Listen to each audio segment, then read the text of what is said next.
Konsep aristokrasi pertama kali berkembang pada zaman Yunani kuno. Pada saat itu, konsep aristokrasi dibuat sebagai pengganti dari konsep monarki yang sudah tidak disukai lagi oleh orang Yunani pada zaman itu.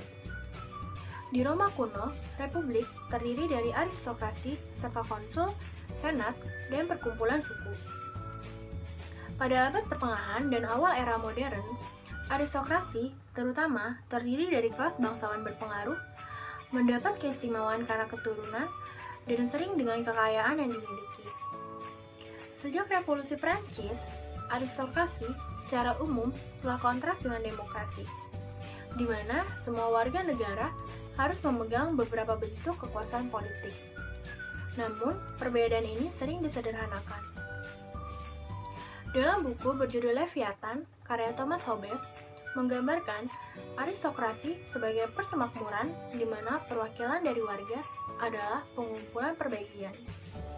Sederhananya, itu adalah pemerintahan di mana hanya bagian tertentu dari populasi umum yang dapat mewakili.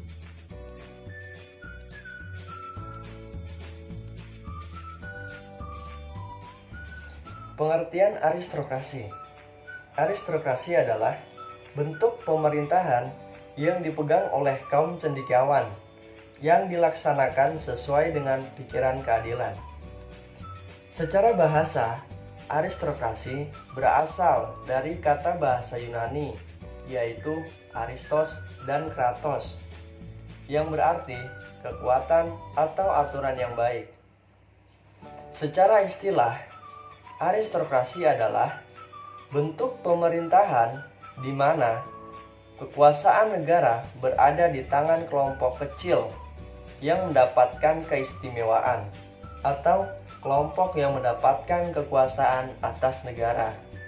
Pada zaman dahulu, aristokrasi dipahami sebagai pemerintahan terbaik oleh warga yang telah memenuhi syarat dan sering berkontras baik dengan sistem pemerintahan monarki atau yang dikenal sebagai sistem pemerintahan kerajaan, yang mana sistem pemerintahan itu tertua di dunia. Seiring dengan berkembangnya waktu, aristokrasi diartikan dan dipahami sebagai pemerintahan oleh kelompok istimewa yang terdiri dari individu-individu terbaik kelas bangsawan dan sangat berkontras baik dengan sistem pemerintahan demokrasi.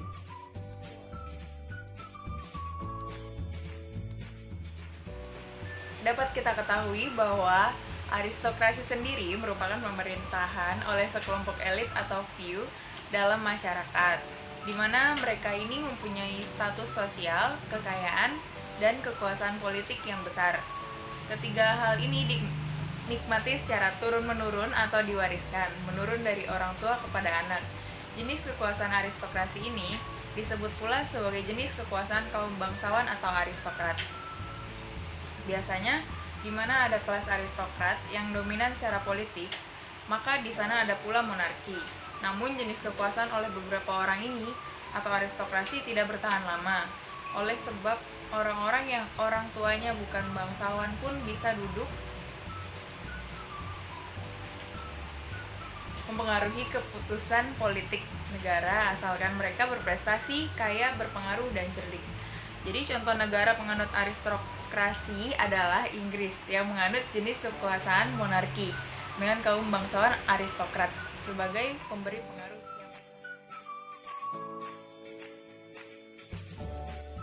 Saya akan membantu menjelaskan tentang kelebihan dan kekurangan sistem pemerintahan aristokrasi.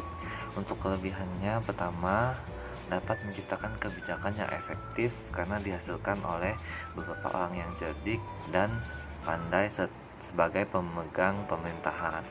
Kedua, dapat menjalankan pemerintahan dengan lebih baik karena dipimpin oleh beberapa orang cendekiawan.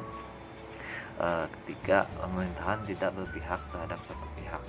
Selain kelebihan, pemerintahan aristokrasi juga memiliki kekurangan, yaitu kekuasaan dapat dipengaruhi oleh pihak lain karena dipimpin oleh beberapa orang yang beda pemahaman. Dua, seringnya terjadi penyelewengan oleh beberapa orang. Sistem aristokrasi hampir sama dengan sistem oligarki. Keduanya tidak mementingkan semua hal, hanya perlu membutuhkan beberapa orang guna mengurus pemerintahan. Hal ini memang sangat efektif ketimbang sistem demokrasi yang sangat rumit dan memakan banyak waktu hanya untuk satu keputusan. Tetapi sistem aristokrasi memiliki kelemahan yang sangat rentan. Dalam sistem aristokrasi, setiap orang bisa memimpin asalkan memiliki pengaruh yang kuat di masyarakat. Berbeda dengan sistem oligarki yang hanya khusus diberikan kepada individu atau kelompok spesial. Oleh sebab itulah, setiap individu atau kelompok berlomba-lomba menaikkan pengaruhnya dengan tujuan akhir adalah menguasai pemerintahan. Sistem aristokrasi adalah sistem pemerintahan yang ideal, tetapi ideal bukanlah kesempurnaan. Sejak dahulu sampai sekarang, belum ada sistem pemerintahan yang benar-benar tanpa ancaman pemberontakan.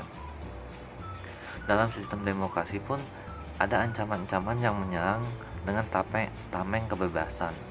Sifat egois dan kerakusan manusia akan menghancurkan seluruh sistem pemerintahan. Hanya satu hal yang sepertinya bisa meminimalisir ancaman, yaitu seperti yang diungkapkan oleh para filsuf Yunani kuno, tidak peduli sistem apa yang diterapkan, tetapi yang paling penting adalah mereka yang memimpin benar-benar orang yang berilmu.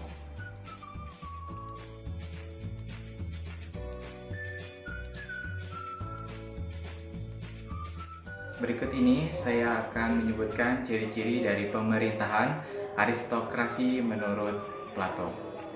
Yang pertama, pemerintahan dikuasai oleh kelompok kecil. Yang kedua, bertujuan mendirikan sistem pemerintahan yang baik. Yang ketiga,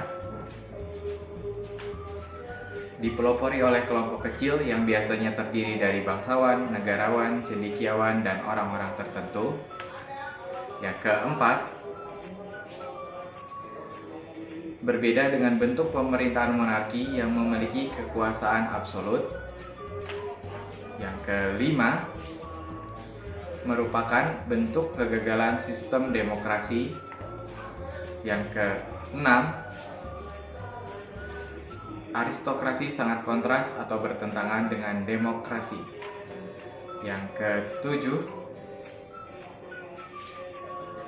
memiliki kepentingan yang cenderung merugikan rakyat. Yang kedelapan, korupsi, kolusi, dan nepotisme akan berkembang pesat. Yang kesembilan, berpotensi menimbulkan kekacauan di berbagai bidang seperti politik, sosial, dan ekonomi. Dan yang terakhir, yang ke-10 adalah seiring berkembangnya zaman, aristokrasi dipahami sebagai pemerintahan yang dikuasai oleh orang-orang kaya atau disebut plutokrasi. Sekian.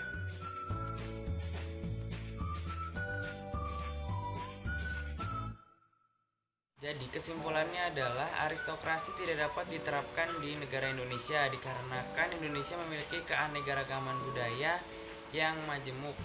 Dilihat juga dari ciri-ciri aristokrasi dan pengertiannya, Indonesia tidak tepat untuk menerapkan pemerintahan aristokrasi.